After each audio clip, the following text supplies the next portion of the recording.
Anio talata 10 volana Febroary taona 2024. Evanjely Masina nosoratan'i Masina Marka nalaina tao amin'ny toko 7 andin'ny voalohany hatramin'ny 17.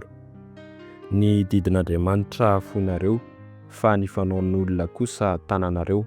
Tamin'izany andro izany niangona teo amin'ny Jesoa ny Farisianina sy ny mpanora-dalàna sasany avy tany Jerosalema, ka nahita mpianany sasany mihinana tamin'ny tanana tsy madio, izany hoe tsy voasasa.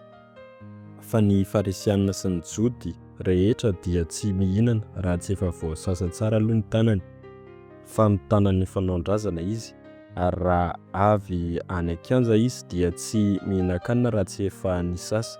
Maro koa ny fomban-drazana hafa noraisiny ho tanana, dia ny fanasana ny kapoaka, ny tavoara, ny fanaka varahiny ary ny farafara fihinanana.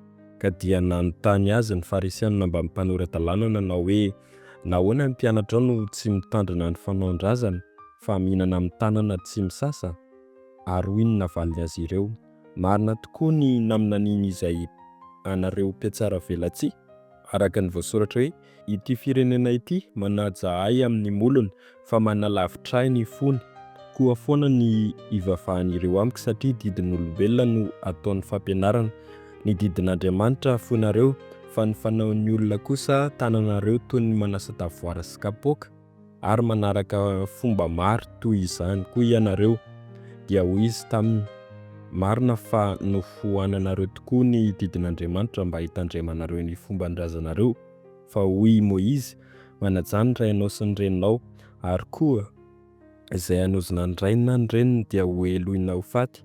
Fa hoy kosa ianareo, raha misy milaza amin'ny rainy na amin'ny reniny hoe ny zavatra izay tokony hoentiko manampy anao dia efa korbana, izany hoe efa natitra ho an'Andriamanitra, dia tsy avelanareo hanao na inona na inona ho an'ny rainy na ny reniny intsony, ka dia fohananareo amin'ny fanaon-drazana, asainareo tandremana ny tenin'Andriamanitra, sady maro koa ny zavatra toy izany ataonareo.